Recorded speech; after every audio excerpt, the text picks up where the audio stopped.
Hello, fabulous friends, fans, and superstars. Welcome to Synchronicity Web TV. I am your host, Nadiya Shah, and this is your moment of synchronicity.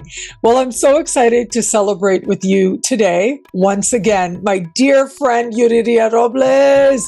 I love Yuriria so much. She's one of the very few people in the world that I consider to be one of my astrologers. So she's that good that I will go to her and say, what do you think about this? Look at this square in my chart. What is your opinion about that? And she always gives me a new and deeper and more meaningful perspective than I had before I asked her. And so, of course, I love working with her. Of course, you've seen her on my channel tons and tons of times. Every month she's on my channel doing her own horoscopes for the month ahead. And now, once again, Yuriria is back at Synchronicity University, this time as part of the March 2025 speaker series, where you've got just a few days left from the time that this is publishing to choose your tuition rate, as low as just $5 a class to learn from Yuriria and these other incredible astrologers. We're going to have a lot of fun. We're going to talk about it all. You're going to see what it's like to just hang out with us. You're in the room with us right now, hanging out. Yuriria, I love you. Welcome. Thank you for being here again. I love you, dear, with all my heart. And thank you for inviting me and having trust in my work. I really appreciate it. And I love you. Oh, I adore you. And I forgot to mention, in addition to you teaching at my school, you being on my channel, we co-wrote a book together, Mayan Astrology, and you can also get it in Spanish out there, Astrología Maya. And this is a very introductory look at the Mayan signs, and it's all Yuriria's wisdom. It's her brilliance. I just sort of had a few conversations with her, kind of put it into my own words a little bit, but it's really her brilliance that you see in that book. So yeah, we love working together. It's a whole lot of fun. And I just love any excuse to hang out with you. So Yuriria, let's just jump in here and let's start talking about Neptune. Neptune right now is at the very end of Pisces. This is going to publish within a couple of weeks. Neptune will move into Aries. What are your thoughts about Neptune, Pisces, and into Aries? Well, I think that we all have to take into consideration that Neptune grabs the personality, grabs the spirit, grabs the whole of the person and of everybody, because now it's going into 0 degrees of Libra. I think by being in 12 or 13, almost 14 years in and out in Pisces, has brought to the forefront the idea that we have to cure our emotions. But really, up to now, we are drowning on it. Not only in emotional level, but also in a physical, in a material level. We can see all this drowning all over. There's no dike big enough or to contain the flow of water that's coming out. So that we can take it inside. So now we are up to here about drama, about whining and complaining, all this Neptune in water. So I'm hoping that with the ingress of Neptune into Aries, we could find especially what I call the warrior of the spirit. We all know what a warrior of the spirit is. In that sense, I don't mean to fight with each other. I mean to have the courage, to have the character, to stop whining, complaining, and crying about life, because it has beautiful moments, but also difficult ones. And we have to have the altitude, the high standard of being humans. And then from there, being a humane person. Not a victim, feeling pity. That's over now with the movement, or it's about to go over with the passing of Neptune from Pisces to Aries. So I really hope that we all get this, not fighting. It's different to be a warrior than a fighter. A warrior can can be in its center and deal with energy in a mature way, in a powerful way. A fighter just has aggression and doesn't get anywhere. Not even the energy goes out, it pulls back towards him. I don't know if you get me. Yeah, of course, I understand. And I was thinking, as you were talking about, Mars, the mythological Mars in ancient Greece, known as Aries. It's so fascinating when you read some of these stories. Like some we know, like for example, his arrow hit Chiron in the thigh, right? Because he was being restless and reckless. Like you said, this idea of just fighting just to fight and for the thrill or for the impulsivity, because he was very impulsive, especially when he was young. But when you read like some of the prayers that were said to him, like in the Homeric hymns, for example, you read these prayers to Mars, they're asking for emotional control. They're asking for strategy. They're asking for precision, for wise action, for emotion not to take over their ability to do what it is that they have to do, to stay focused. And it's incredible that ancient people understood that these are different manifestations of the same archetype, that it could be a fighter or it could be a warrior.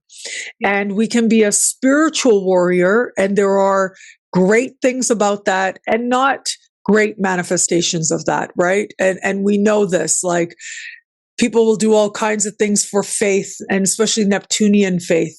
Neptunian faith is delusional, right? Really, it's just being in an illusion where you don't even realize what's reality. You add that fighting spirit to it, that is not okay, that is not healthy.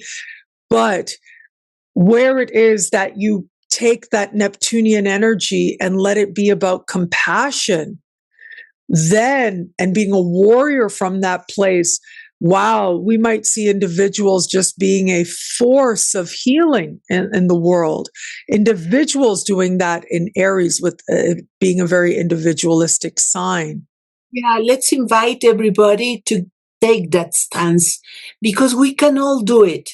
We have seen. When I was little. I don't think you, because you're so very much younger than me. But I love to see David Carradine in a kung fu. It was a TV series, and he was an American that was trained in India to be a Buddhist warrior. So he had to, I'm not telling the whole story, you can find it in YouTube, but he always gave these lessons of being spirit warrior. One time his master, he was blind and said, "Master, please tell me who is my enemy," in the sense that fighting. And I will tell you who is your worst enemy, the master said. And then he pulled a mirror in front of the fighter of David Carradine.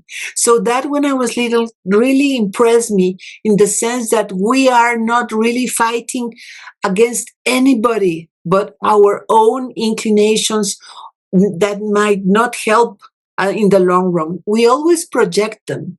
No, to people that are different or equal, which is even worse, and we cannot see that we are just the same. So it is a long period where we have to face our own warrior spirit and recognize what is it that we are fighting for or about, and it is inside. The enemies are inside, and the friends are also inside, and we have to hug them together. I think that's the most divine or special gift of Neptune in Aries, especially entering with Saturn, because Saturn will want us to organize all this energy. Let's not forget that Mars has to be lived. He has to be incarnated. It's a very biological energy, All right. I don't know if in English I can face now, but if I don't do that, I will kill myself. I'll die if something happens. We always we say these expressions that are very physical, that have to do with an action done or not done. So that gives a hint that Mars has to be incorporated, really getting into a physical. So starting a physical, spiritual practice is very important at this time, or preparing for when Neptune gets into Aries. What do you think? Yeah, Mars we're talking about Aries energy. I know we're using Mars like sort of to encapsulate ultimately an archetype here, but Mars/Aries energy, Aries as the first sign of the zodiac, this is the survival instinct. And it's also passion as well. And so as you were talking, I was thinking, on the one hand, like, it's kind of a joke that if you're intimate with someone, the chemicals get going and you think you're in love just because the physical connection with them felt strong or felt good. That can, like, you sort of can kick into a place where you're just feeling so much love that you tell yourself, oh, I love this person, when that might not even be the case, because maybe you don't even know them that well, right? That's very Aries and Neptune in Aries. I mean, we might see things like that too, like more discussion around what happens in intimacy, in that bonding with people, in moments of passion, like what's happening chemically. We might see people who just feel madly in love. We might see more examples of that as well. So that'll be very interesting to see. But where it comes to survival, I wonder about that as well, because there is, especially I'm thinking about like the American work ethic, right? The Protestant work ethic, as they call it, which is part of like, interwoven in the fabric of American ideals. And it's this idea of being self-made, of pulling yourself up from your bootstraps, of overcoming great odds in childhood and becoming a billionaire or whatever the case might be. And how we don't always account for the fact that very often we are able to do what we do because of the opportunities that were available to us, very often. And I wonder how that discussion is going to go with this as well. Well, I think that the ideal is going to be in front now, because we can compare it with Neptune in Pisces. The ideal was to be compassionate, to be emotional, to share the emotion, to cure the emotions, to deal with emotions. But now this ideal of being adventurous and pioneering and make it, it's going to be very much emphasized, especially because all the planets are going to be between fire and air signs. So action and pursuing an ideal is going to be very culturally sustained. So it's going to help people, at least later on, for the following reason, because Neptune is entering with Saturn. So Saturn is aiming again. I think it's not in a very good success manner, not in a successful manner, in the sense that how is he going to contain all that fire, Saturn? With what? It's like, how is it going to contain all this water? It is overcome by the power of Neptune. Yeah. So at the beginning, at least for 3 years, when Neptune is still in Aries, there's going to be this holding back in a sense, huh? This dryness, I can do it, no, I can't. I can do it, no, I can't. But afterwards, the following 11 years or 10 years that Neptune is going to be in Aries, then I think this idea of pioneering, of making oneself go ahead, is going to be very much in the forefront. Yeah. Needed. At least the heavens, the system says it's the time to do it again. Yeah, that'll be fascinating to think about this idea of, if you will it, you can be it, you can make it, because it's almost like the spiritualizing of our free will itself. Where do you think astrology finds itself in that? What are your thoughts on that? Well, there's. I think people are going to going for will be coming for orientation, but now, what do I do? They will ask for actions, for a course of action. That's what I think they are going to ask. They are going to ask for an orientation on their thinking, on their ideas. What do I do with my ideas? What do I pursue? There's not going to be Earth, at least for 3 years, until Chiron moves into Taurus. But so people will want to develop ideas and move around, and they will come to ask us about that, I think. As for astrology, as a consulting profession, I think we'll have to deal for something we have been avoiding for many years, I mean centuries, which is the spirit. What do I do with my spirit? Where is the fire in my life? We will have to deal with that. Is there a spirit? Is there a mission you have to accomplish now? Because now is the time. With the Wow. and air, think about it and work on it. I think that astrology will have that mission. Yeah, the air, of course, is Uranus and Gemini, Pluto and Aquarius. Yeah. And Neptune in the middle. Neptune in the middle, yeah. But at least for the first couple of years of this transit, Saturn is going to be in Aries as well. How do you think that, like, those energies together versus Neptune just on its own later on, a couple of years from now, how do you understand the Saturn's role in Neptune and Aries? Well, I think it's going to make us, as I said, a little bit more cautious and doubtful. Can I do it? What are how do I do it?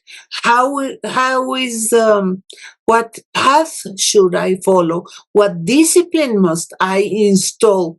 And I think it's a great opportunity, if we are clear about this and conscious about it, that if we grab this discipline at the beginning of the transit, then we can persist on it for the whole path of Neptune in Aries.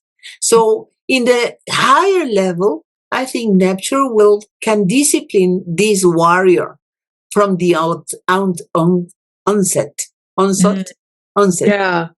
At least in the beginning, hopefully can kind of help us to be a little bit more grounded with it, because Neptune itself, the ground, what's the ground? We don't even know anymore. No, later. But if we take into consideration this Neptune, at least these 2.5 years, 3 years, then with discipline, then we will even much more pull down this fire in our life, this spiritual journey or mission that we have. I think let's at least for you and me, let's say to everybody that the discipline of Saturn now will help immensely in the next years to come. So, with me, all roads lead to Daddy Yankee. Okay. Let me just say that all roads lead to Daddy Yankee for me, because I am a Daddy Yankee super fan. And I recently, just maybe a month ago or so, as part of the weekly video that I do every single week that publishes every Sunday, I was talking about a couple of celebrity examples. I used his example as well, and talking about, these big transits and things. And Daddy Yankee is having some type of really intense Neptune transit right about now, like really intense. We don't know his exact time of birth, but we do know that not long after the day started in which he was born, about an hour into the day, the moon moved into Leo. His Saturn is in early Leo as well. His sun is somewhat in early Aquarius, so he's born just before or right around the time of a full moon.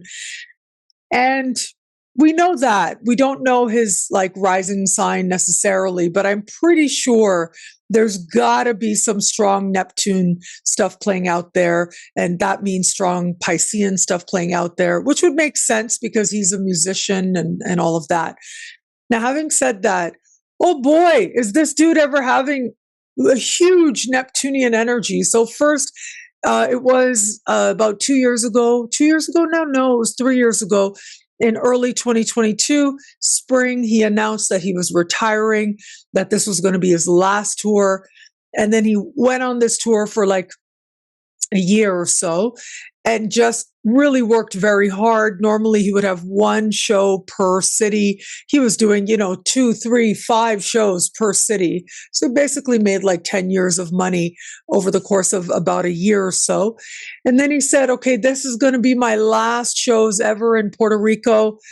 I went to Puerto Rico. I went to the last shows. And at the very last moment of the very last show, he said that he's born again and now he just wants to do stuff that has to do with being Christian and being born again. So, that's his path. That's cool. Then he launched as a Christian music artist. And at first I wasn't really sure what was going on because some of the music was really, the first song anyways, was super explicit. Like it was talking about Abraham and sacrificing of the son and the blood of Christ. Like he's talking about that quite a bit. It was like, okay, dude, I'll listen to his music because I love him and I want to be inspired, but it was pretty intense right out of the gate. Then he did a song that was kind of nice and, lighter thing. But since then, each song has gotten more and more depressing. And then he did this interview in front of a crowd. He's being like a talk show type thing and he's crying. He's getting all emotional and he's talking about betrayal and how he lost love. And then his wife right around that time filed for divorce. Within the week, he took his wife to court saying she embezzled $100 million of his money. And I remember at the time looking at the chart and his different placements. And I was like, and I even said in that weekly video that he's not seeing things clearly. There's not accuracy here. And on Blue Sky, I even said, I love him, but I don't think that she did anything wrong. A couple of weeks after that, the judge basically threw out the case. He said, there's no case here. She hasn't done anything. There's nothing here that would suggest that she did anything wrong legally at all. And I just feel like, oh my God, it's hard going through a Neptune transit, isn't it? Yeah, especially for an Aquarian. Yeah. I think it's too much water. Aquarians, even though he could channel all this water energy through his art. But I'm from listening to you, I feel that the Christian conversion and his dedication to spiritual matters isn't enough.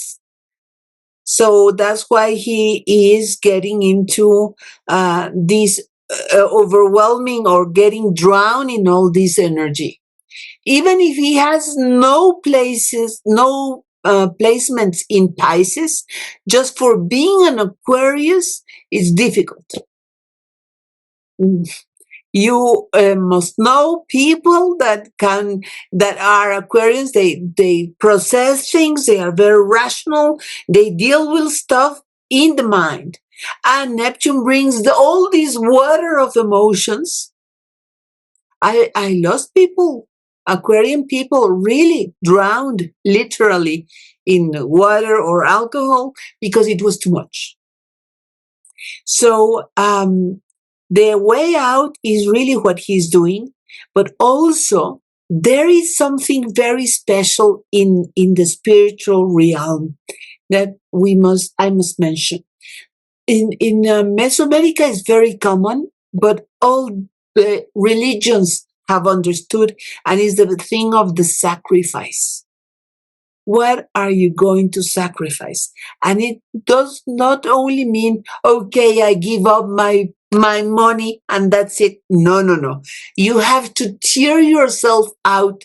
It really has to cost you anemically, spiritually, to be useful. So think about this, dear. Maybe he is washing all that without all that pain, whatever he had to wash up from this life or previous lives, so that he is offering all this pain to wash it, to come out clean. You know, in India, they go and wash themselves, right? In the Ganges. Or in Arabia, they wash themselves with water, with sand, with fire to purify themselves. So he is I would think he's into a purifying journey, washing away all this pain.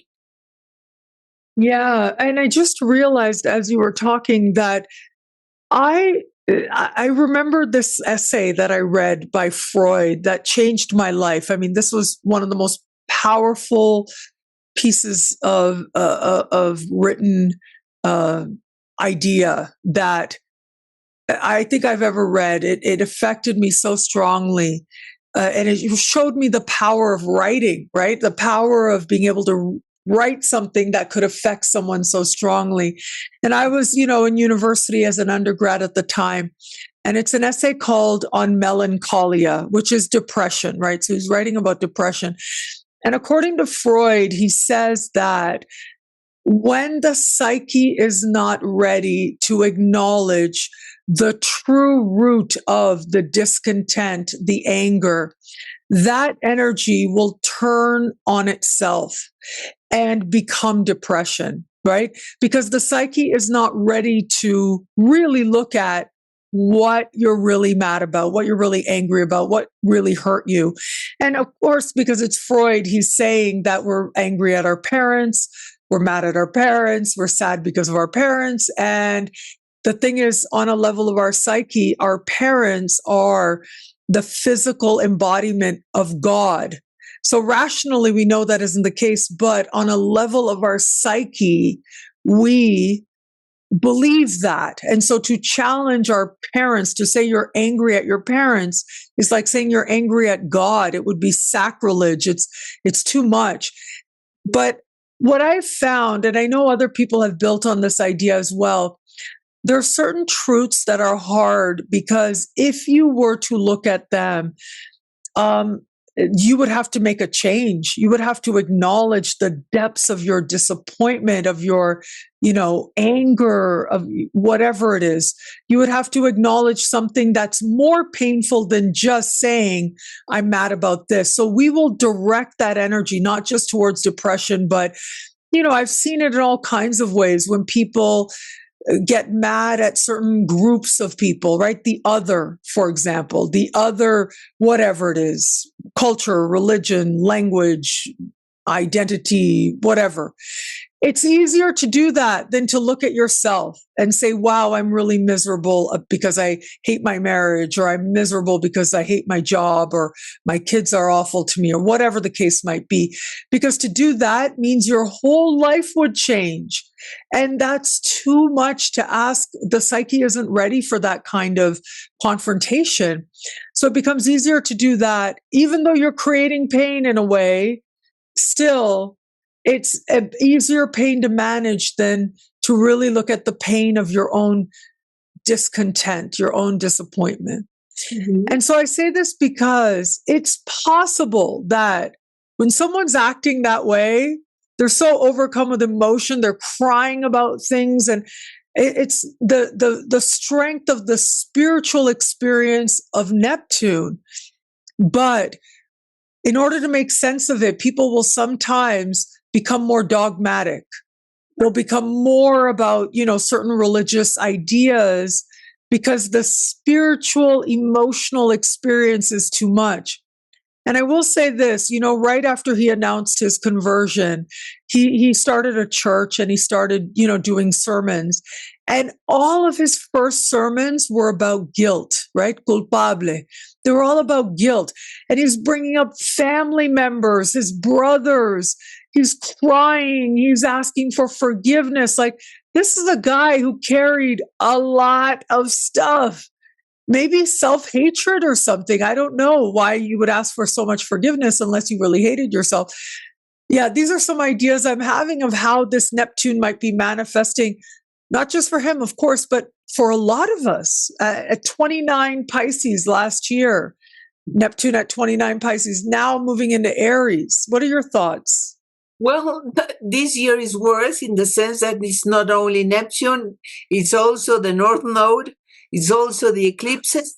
It's also the retrogradation of Venus. What do you think? Oh my God. And yeah, oh my God. It's going to be over that 29, 0 Aries, 29 Pisces. What are we going to have? We're going to have Neptune, Saturn, Venus, North Node, Mercury, right? All of this, but this idea of going back and forth as the planets. But the North Node, has been making that transition over that point as well. Yes. Oh. So it's a very important period. And also the last new moon in Pisces accompanied by Neptune. It's the last one. Wow. By next year, the new moon in Pisces won't have Neptune in Pisces. It will be already in Aries. Mm-hmm. So if we, I understand what we are saying. And when you love a person, even if it's that big an artist, you have to have faith that there's the dark night of the soul has to pull him down to wash away all that. And Neptune, if somebody or something can do it in our system, is Neptune. So let's hope he gets over this dark night of the soul. But for the rest of us, this new moon in Neptune is very important. And I was saying at the channel that if you really put the seed of something very special, very emotional, very artistic, very spiritual, it will take 36 months until the degree is finished again by the moon cycle. But with all this Piscean energy, let's really seed something that is very important and dear to us and work at it 36 months. It's not about announcing to everybody, I'm doing this. It's just putting the seeds inside and quietly working with this transition to, from our own soul, give something very special. Even if it's hurtful.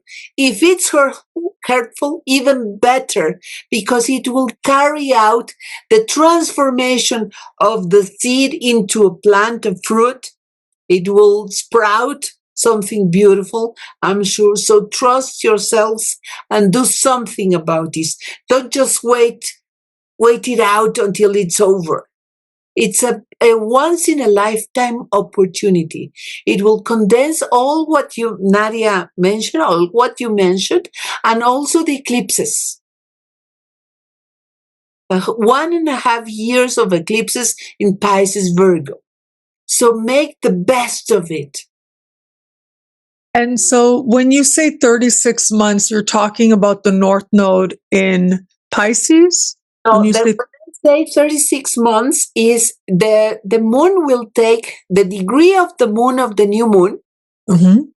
In 9 months is going to be that degree in square to itself. Ah, okay. In 9 months is going to be, in 18 months, it's going to be opposites to the new moon. It will be full moon in Virgo at the same degree. By degree. Okay. By degree. And 9 months later, it's going to be decreasing, waning square. So by 36 months, you will see what you really have made in that period. It's not about changing an habit in 28 days. That's really wishful thinking.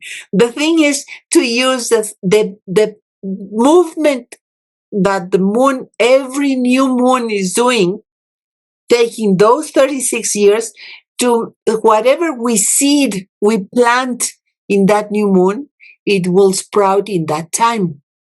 In the 36 months. Yeah. Those 36 months, it's a cycle of the moon. It's very common to use it.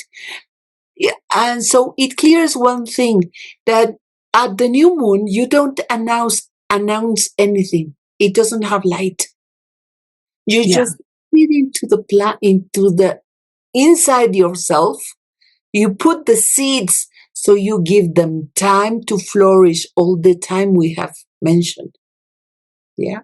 Wow, that's incredible to consider, to contemplate how these energies work out in a larger sense. So if this is the last of energy in Pisces, and it has the spiritual and the cleansing and all those emotions, put them inside yourself as if it were a plant, a little plant, and you water it, you take care of it, all that time to flourish something beautiful with it. Plan on it. Wow. I mean, you know what? As you were talking about dark night of the soul, I realized, I had a dark night of the soul back from 2004 to 2006, basically. Those were incredibly difficult years for me. On the other side of that dark night of the soul, I became a full-time astrologer. That was really what was like the outcome. That was the other side of it. And I always thought that dark night of the soul was the fact that I had Pluto conjunct my moon at the same time as I was having my Saturn return. That's what I thought. I'm realizing right now, as we're talking, that at the same time, Neptune was conjunct my sun. And that's incredible. No wonder it was that much more like, you're just in a whole other water. You're in another, you're swimming in water. We all have to dive inside ourselves, literally, and pull out something extraordinary. Please use this energy now. Don't let it pass it just like that. It's in a lifetime, the last one, opportunity. We had many new moons in Pisces, many.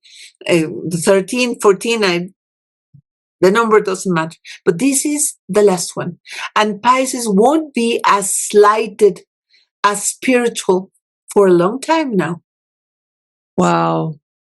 Yeah, that amplification of Pisces energy. But it also, to me, speaks to like the energy we have of a big cycle ending for the world, really, a big cycle ending, something new beginning. And so, I right now, a couple of things come to mind. One is, I'm sending a lot of love to Daddy Yankee. Where he is in his process, I just hope he finds the peace he's looking for, because it's obvious he's looking for something right about now. And so I don't know him, never met him, loved his music. That's all I really know about him, is I loved his music. And when I went to the show in Puerto Rico, there were some times, because I was right in the front, that I could smell him. So I have some memory of what maybe he smells like, but maybe that was the guy who was like 2 seats down from me. I don't know. It's possible, right? So I don't know that much about Daddy Yankee, but I'm grateful for his music. I wish him very, very well. And it'll be interesting to see in front of everybody, because he lives such a public life, how he navigates coming out on the other side, what his reinvention just might be, because he's going to have, like I said, Neptune will be on his Venus, Saturn on the Venus. He's going to have, right now, it's right in the middle. Uranus will start sextiling. Pluto has been sextiling now. So it'll be interesting to see what comes about for him. But yeah, he occupied some of my mind there. But having said that, haven't we all been through something or another that didn't make sense to other people, that seemed like what is this person doing? What is going on? Why are they so enamored, emotional, or whatever? But sometimes the soul, as part of the soul's journey, it happens. You got to go to that place. And on the other side, I like to think it's like, I think of Neptune as baptism, right? Like really, it's baptism. It's like, just like this idea is across many, many traditions, many religions. They talk about how you go underwater and you come out somebody else. You come out new. You come out completely a person of this other faith. Yeah. And isn't it incredible to think of how, in some way or another, all of us might be going through some type of cleansing, some type of baptism, some type of sense for the collective and the individual, that we are just underground and we're going to come out as something else. And, I was saying for a very long time that by the end of this decade, we are going to go like hyper left, hyper progressive. And it doesn't look like that right now, because of how it seems like the world, mainly the US, has turned hard right, hard conservative, this whole other type of conservative that, I don't remember before. But maybe this is all that 29 Pisces energy. Maybe that's part of what's happening. What are your thoughts about that? Well, I've been thinking a lot about it. Last time we spoke, it was about mundane astrology, and I've been thinking about the influence of the signs for the planets, and the Pluto, Neptune, Saturn is a rewinding or a new beginning for the left, for what we used to call left.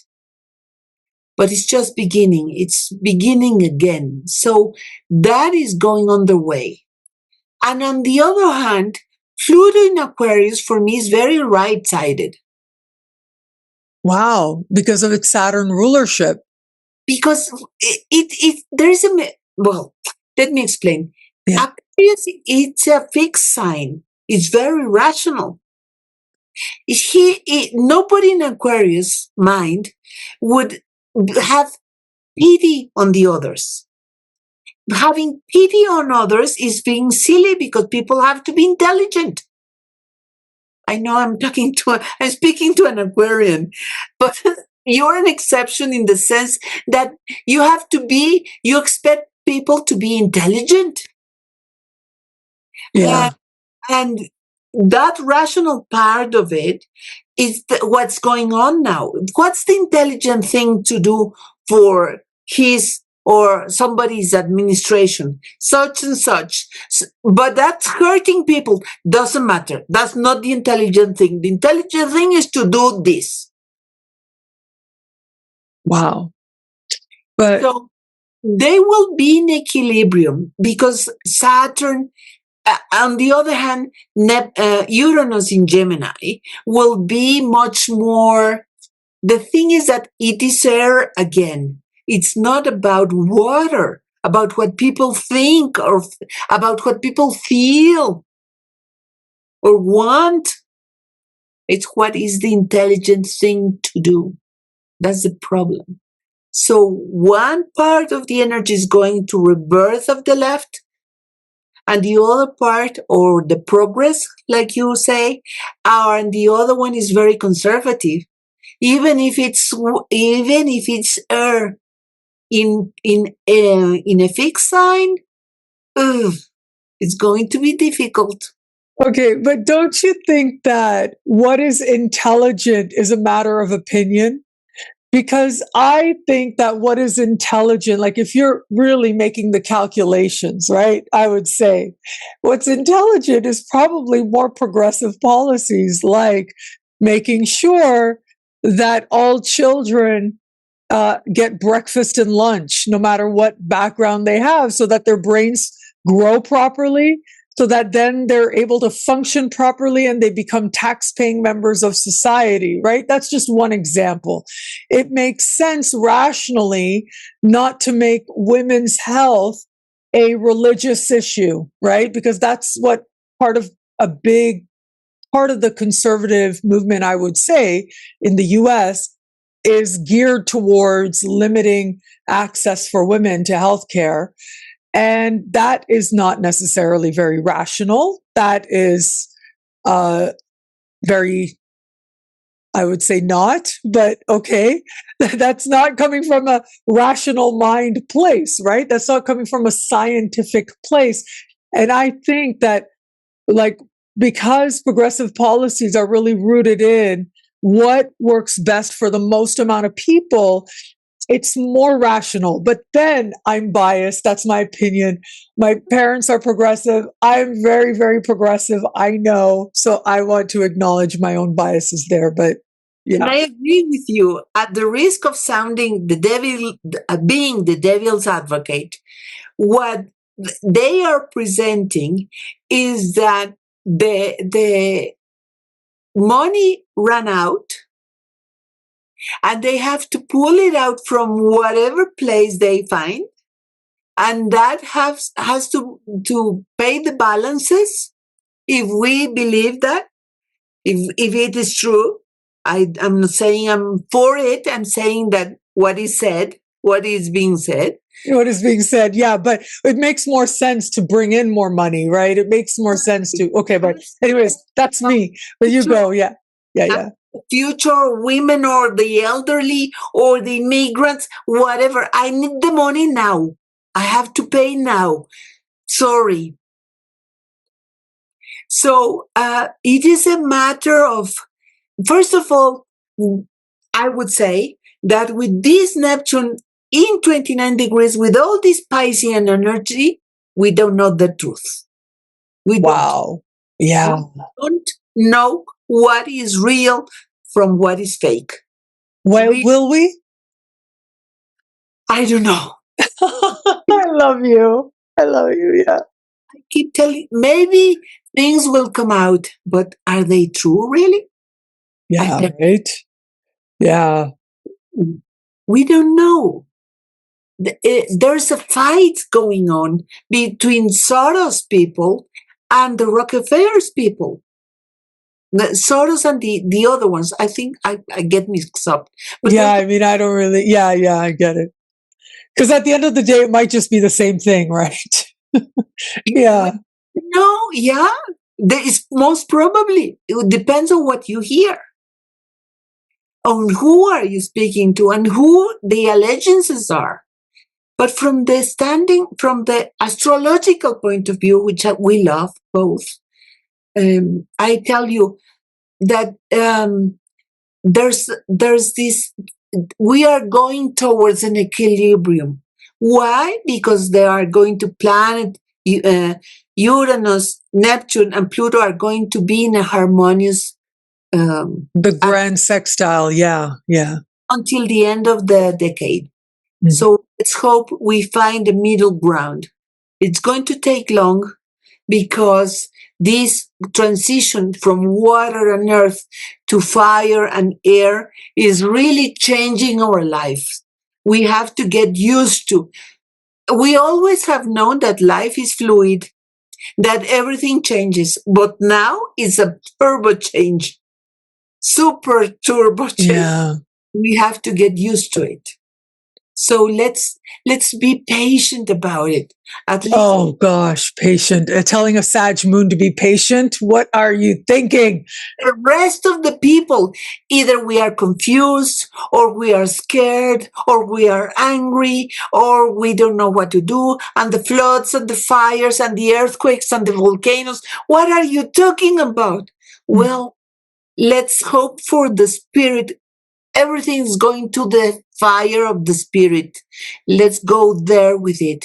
Be at least a warrior of the spirit. Be in your center. Everything will pass.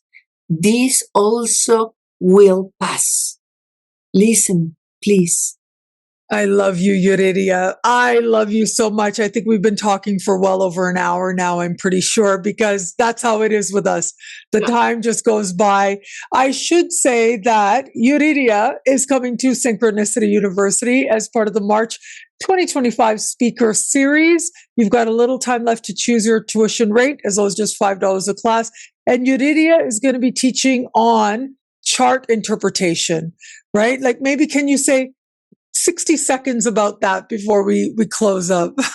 Listen, guys, the chart interpretation must be approached from a multi-level perspective, not only in the space, but also in time-wise. So we have to learn, or at least having conscious that we are learning, we can read past, present, and future, not only present, not only past. We can really speak from the chart from a physical point of view, from an emotional, spiritual, mental point of view. Let's prepare to have a multi-level approach so we can deal much more with determinism, which is not the same as fate. Let's talk about it next month. Oh, wow. It sounds fascinating. Yuriria, I adore you. I love you. Thank you for having this amazing conversation with me on camera. And I'll tell you guys, these are the conversations we have off camera too. Like you did recently when I was in Mexico City in August, and we went on a road trip or two. And this is how the time went by. Like just hours went by with us talking just like this. And gosh, is it ever fun.